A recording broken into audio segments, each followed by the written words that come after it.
নমস্কার বন্ধুরা, তোমাদের সবাইকে ওয়েলকাম জানাই আমাদের এই চ্যানেল RSD 360তে। বন্ধুরা, আজকে আমরা 738 প্রশ্ন প্রমাণ সংক্রান্ত বেশ কিছু গুরুত্বপূর্ণ আপডেটস তোমাদের সাথে শেয়ার করব এবং সাথে 2014 নট ইনক্লুড এবং 2017 রেজাল্ট নিয়ে কি আপডেট রয়েছে সমস্ত কিছু বিস্তারিত জানাবো এই ভিডিওটির মাধ্যমে।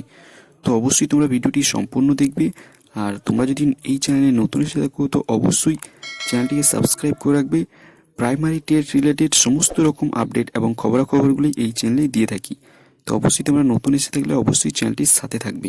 তো শুরুতেই যে কথাটি বলবো সেটা হচ্ছে, দেখো এই 738 প্রশ্নমূল মামলা সংক্রান্ত কি আপডেটটি রয়েছে। তো দেখো এই 738 প্রশ্নমূল মামলা সংক্রান্ত কিন্তু একটি ভিডিও তোমাদের আমি দিয়েছিলাম, সেখানে বলেছিলাম যে 738 প্রশ্নমূল মামলা কিন্তু এই সপ্তাহের মধ্যে কিন্তু লিস্টেড হবে, অর্থাৎ লিস্টেড হওয়ার কিন্তু সম্ভাবনা ছিল। দেখো এই সপ্তাহ বলতে কিন্তু আজকেই কিন্তু সেই শেষ দিন বলতে গেলে, কারণ দেখো কালকে শনিবার এবং রবিবার অর্থাৎ হাইকোর্ট কিন্তু বন্ধ থাকবে। তো সেক্ষেত্রে দেখো আজকেই কিন্তু শেষ দিন ছিল তোমাদের এই 738 প্রশ্নমূল মামলাটি লিস্টেড হওয়ার। তো দেখো 738 প্রশ্নমূল মামলা সংক্রান্ত যে মামলাটি সেটা কিন্তু আজকেও কিন্তু লিস্টেড হলো না কলকাতা হাইকোর্টে। তো দেখো এই মামলাটির শুনানি হতে কিন্তু দেরি হবে, এই জন্যই বলছি। দেখো হাইকোর্ট কিন্তু সোমবার কিন্তু খুলবে, অর্থাৎ 20 তারিখ কিন্তু খুলবে। এবার দেখো 20 তারিখ থেকে 25 তারিখ, অর্থাৎ 25 তারিখে কিন্তু ভ্যাকেশন হয়ে যাচ্ছে, অর্থাৎ ছুটি কিন্তু পড়ে যাচ্ছে।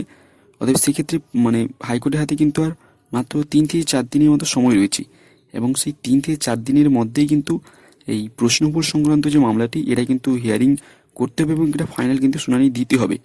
তো দেখো এই 3 থেকে 4 দিনের মধ্যে যদি হিয়ারিং হয়ে একটা ফাইনাল শুনানি হয় এবং 738 লিস্ট আসে তাহলে তো খুবই ভালো খবর।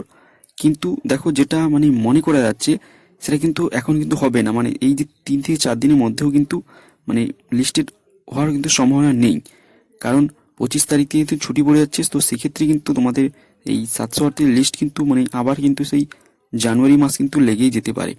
তো দেখো এই জন্যই বলছি, কারণ দেখো 25 তারিখ থেকে কিন্তু ছুটি পড়ে যাবে। তো সেক্ষেত্রে কিন্তু সমস্ত কিছু বন্ধ থাকবে। তো সেক্ষেত্রে কিন্তু এই যে লিস্ট তোমাদের 738 প্রশ্নমূল মামলা সংক্রান্ত এটা কিন্তু আবার কিন্তু পিছিয়ে যাবে, অর্থাৎ এর শুনানি কিন্তু আবার কিন্তু পিছিয়ে যাবে এবং সেটা কিন্তু জানুয়ারি মাসেই হওয়ার কিন্তু সম্ভাবনা রয়েছে। আবার দেখো এই যে 738 প্রশ্নমূল মামলা রয়েছে এর উপর কিন্তু 2014 নট ইনক্লুড, 2017 রেজাল্ট এগুলো কিন্তু নির্ভর করছে। এবারে বলি 2014, দেখো 2014 যে যারা ক্যান্ডিডেট রয়েছে তোমাদের কিন্তু নিয়োগটা কিন্তু ধাপে ধাপে হচ্ছে। তোমরা একটু বিবেচনা করে দেখো যে 478 জনের যে অফলাইন এবং অনলাইন যে কেস ছিল লিস্টটা বেরিয়েছিল, সেই লিস্টে কিন্তু সেখানেও নট ইনক্লুড ছিল, এবং পরে 738 যে লিস্ট বেরোবে সেখানেও কিন্তু কিছু নট ইনক্লুড থাকবে। তো সেক্ষেত্রে তোমাদের ধাপে ধাপে নিয়োগটা হচ্ছে, এবং এর পরে অর্থাৎ এর 738 লিস্টের পরে কিন্তু একটা ফাইনাল কিন্তু মেরিট লিস্ট তোমাদের বেরোবে, ঠিক আছে। তো সেটা 7500 জনের কিন্তু রয়েছে ভ্যাকেন্সি, এবং আরও হয়তো বেশি হতে পারে। তো সেটা লিস্টটা বেরোলে অর্থাৎ তোমাদের মেরিট লিস্ট বেরোলে সেটা জানা যাবে।